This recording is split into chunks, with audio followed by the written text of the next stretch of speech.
இந்த ராஜேஸ்வரியால் தான் அடுத்தடுத்து மல்லிக்கு மிகப்பெரிய பிரச்சனை எல்லாமே வந்துட்டு இருக்கு அப்படின்னே சொல்லலாம். அதுவும் இல்லாமல் இப்போது நம்ம வெண்பாவை வந்து மல்லி இவ்வளோ கஷ்டப்பட்டு காப்பாற்றுவாங்க அப்படின்னு எதிர்பார்க்கவே இல்லை.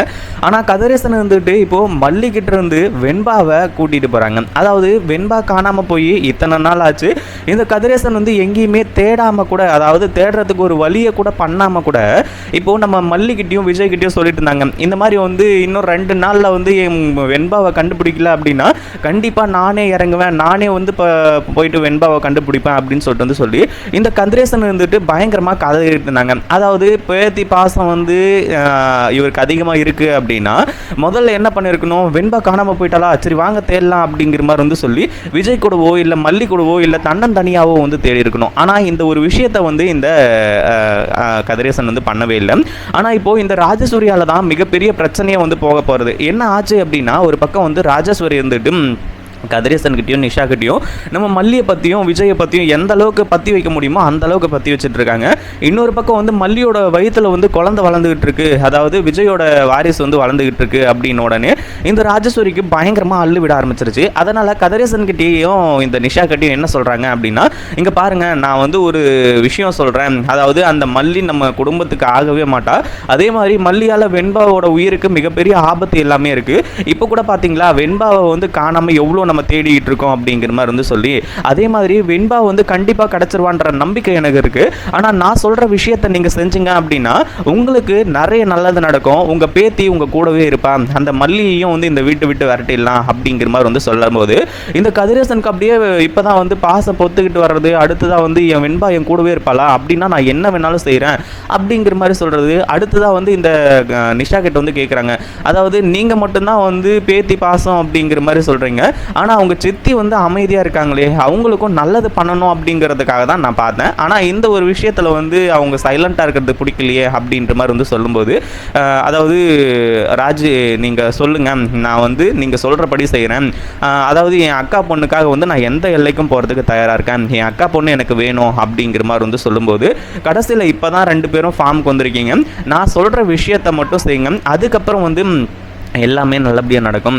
அதாவது உங்களுக்கு தேவையானது, அதாவது உங்களுக்கு வந்து வெண்பா முக்கியம், அதே மாதிரி விஜய் முக்கியம், அதுவும் இல்லாமல் நிஷாவோட கழுத்தில் விஜயை தாலி கட்ட வைக்கிறதுக்கு நான் தயாராக இருக்கேன், ஆனால் எனக்கு ஒன்றே ஒன்று தான் வேணும், விஜயோட மொத்த சொத்து, அந்த ஒரு சொத்து எனக்கு கிடைச்சா போதும் அப்படிங்கிற மாதிரி வந்து சொல்கிறாங்க.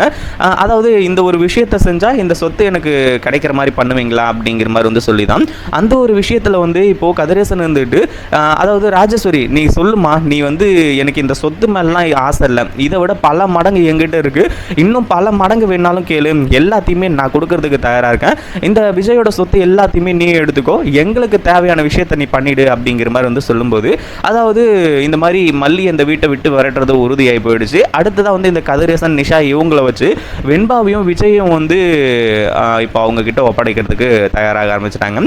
ஏன்னா இப்போ பிளானே அதுதான். அதுவும் இல்லாமல் வந்து கதிரேசன் கிட்ட இந்த விஷயத்தை பற்றியெல்லாம் சொன்னதுக்கப்புறமா கதிரேசன் இருந்துட்டு நம்ம வெண்பா இருக்க இடத்துக்கு போயிடுறாங்க. ஆனால் அதுக்கு முன்னாடியே நம்ம மல்லி போயிட்டு அந்த ரவுடிங்க கிட்டேருந்து போராடி நம்ம வெண்பாவை வந்து காப்பாற்றுறாங்க. அதாவது அந்த ரவுடிங்க கும்பலில் போயிட்டு தன்னந்தனியாக வந்து கஷ்டப்படணும் அப்படின்னாலே அது எவ்வளோ பெரிய கஷ்டமாக இருக்கும் அப்படிங்கிற விஷயம் நல்லாவே தெரியும். ஆனால் அதையும் தாண்டி வெண்பாவை காப்பாற்றி உண்மையிலேயே மாஸ் காட்டிட்டாங்க அப்படின்னே சொல்லலாம்.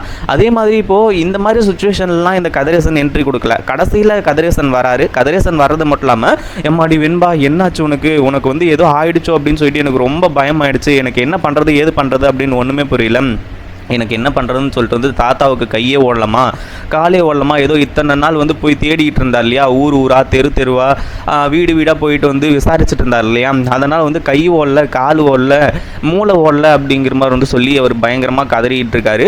இன்னொரு பக்கம் என் மல்லி இதுக்கு மேலே, அதாவது என் மாப்பிள்ளையே உன்னை வேணான்னு சொல்லிட்டு வந்து சொல்லிட்டான், அதுவும் இல்லாமல் வந்து இதுக்கு மேலே வந்து நீ வெண்பா பக்கத்தில் இருந்த அப்படின்னா கண்டிப்பாக நான் வந்து பொல்லாதவன் ஆகிடுவேன் அப்படி இப்படிங்கிற மாதிரி வந்து சொல்கிறது. அடுத்ததான் மல்லி கிட்ட இருந்து வெண்பாவை வந்து வலுக்கட்டாயமாக வந்து இழுத்துட்டு போகிறது, இந்த மாதிரி விஷயங்கள் எல்லாமே நடக்குது. அதாவது காப்பாற்றினது ஒருத்தரா, அந்த ஒரு பெருமையை வந்து நான் தான் காப்பாற்றினேன் அப்படிங்கிற மாதிரி வந்து சொல்லி போய் விஜய் கிட்ட வந்து சொல்கிறது ஒருத்தரா. ஏன்னா விஜய் வந்து மல்லியை வெறுத்துக்கிட்டதுக்கான காரணம் என்ன, நம்ம சொல்லியுமே கேட்காம வெண்பாவை வந்து கூட்டிகிட்டு போய் இப்படி தொலைச்சிட்டு வந்துட்டாங்க அப்படிங்கிற மாதிரி வந்து சொல்லி. ஆனால் அதையும் தாண்டி இப்போது கதிரேசன் வந்துட்டு இந்த ஒரு டைம், அதாவது மல்லி தான் வந்து வெண்பாவை காப்பாற்றி கொண்டு போனது, காப்பாற்றினது அப்படிங்கிற ஒரு விஷயம் தெரிஞ்சால் கண்டிப்பாக வந்து விஜய் வந்து மறுபடியும் மல்லியை மன்னிச்சு ஏற்றுக்குவான் அப்படிங்கிற மாதிரி வந்து சொல்லி இந்த கதிரேசன் இவ்வளோ பெரிய விஷயத்த செய்கிறாங்க. அதாவது இதுக்கு மேலே விஜய்க்கும் வெண்பாவுக்கும் உனக்கும் எந்த ஒரு சம்மந்தமும் கிடையாது, நீ தான் வீட்டில் சொன்னல இந்த மாதிரி வந்து வெண்பாவை நான் காப்பாற்றி கொடுத்துட்றேன் அப்படிங்கிற மாதிரி வந்து சொல்லி நீ காப்பாற்றி கொடுத்துட்ட, இதுக்கு மேலே நீங்கள் இருக்க வேண்டிய அவசியம் கிடையாது அப்படிங்கிற மாதிரி வந்து சொல்லி வெண்பாவை வலுக்கட்டாயமாக நம்ம மல்லிக்கிட்டேருந்து பிரித்து கூட்டிகிட்டு போகிறாங்க. நம்ம வெண்பாவும் வந்து கதறாங்க, தாத்தா விடுங்க தாத்தா, மல்லி அம்மா வந்து பாவம் அப்படிங்கிற மாதிரி வந்து சொல்லி கதறி எழுறாங்க. ஆனாலுமே இந்த கதிரேசன் விட போகிறது கிடையாது. ஏன்னா இந்த கதிரேசனுக்கும் நல்ல விஷயம் இருக்குது. ஒரு பக்கம் வந்து தான் பேத்தி தான் கூடவே இருப்பா, அதே மாதிரி இதுக்கு முன்னாடி வந்து தான் 2வது பொண்ணு நிஷாவை வந்து விஜய்க்கு கல்யாணம் பண்ணி வைக்கலாம் அப்படிங்கிற மாதிரி வந்து சொல்லி நினச்சிட்டு இருந்தாங்க. அந்த ஒரு விஷயமும் நடக்க போகுது அப்படிங்கிற மாதிரி வந்து சொல்லி ரொம்ப ஹாப்பியாக வந்து இருந்துகிட்டு இருக்காங்க. அந்த ஒரு விஷயத்தினால தான் இவ்வளோ பெரிய விஷயத்தையும் செய்கிறது. கண்டிப்பாக இந்த ஒரு விஷயத்தை கொஞ்சம் கூட யாருமே எதிர்பார்க்கவே இல்லை. ஏன்னா மல்லி அவ்வளோ ரிஸ்க் எடுத்து வெண்பாவை காப்பாற்றியுமே பிரயோஜனம் இல்லை அப்படிங்கிற மாதிரி நினைக்கிறோம். பட் இருந்தாலும் இவங்க எல்லாரும் முகத்துலையும் கரிய பூசுகிற மாதிரி நல்ல விஷயங்கள் எல்லாமே நடக்க தான் போகுது. ஏன்னா விஜய்க்கு எல்லா உண்மையும் ஒரு நாள் தெரிய வரும். அதுவும் இல்லாமல் மல்லியால் தான் வந்து இப்போ வெண்பா காப்பாற்றப்பட்டிருக்கிறது, இல்லைனா வெண்பாவை நம்ம இழந்திருப்போம் அப்படிங்கிற ஒரு விஷயத்த விஜய் கூடிய சீக்கிரத்தில் உணர்ந்து இந்த ராஜேஸ்வரி, கதிரேசன், நிஷா இவங்க எல்லாரோட முகத்துலையும் கரிய பூச தான் போகிறாங்க. இந்த மாதிரி விஷயங்கள் நடந்தால் எப்படி இருக்கும் அப்படின்றத கமெண்ட் பண்ணுங்கள். இந்த வீடியோ பிடிச்சிருந்தா லைக் பண்ணுங்கள், ஷேர் பண்ணுங்கள். இப்போ தான் நம்ம சேனலுக்கு ஃபர்ஸ்ட் டைம் வரீங்க அப்படின்னா கீழே இருக்க சப்ஸ்கிரைப் பட்டனை ப்ரெஸ் பண்ணிக்கோங்க.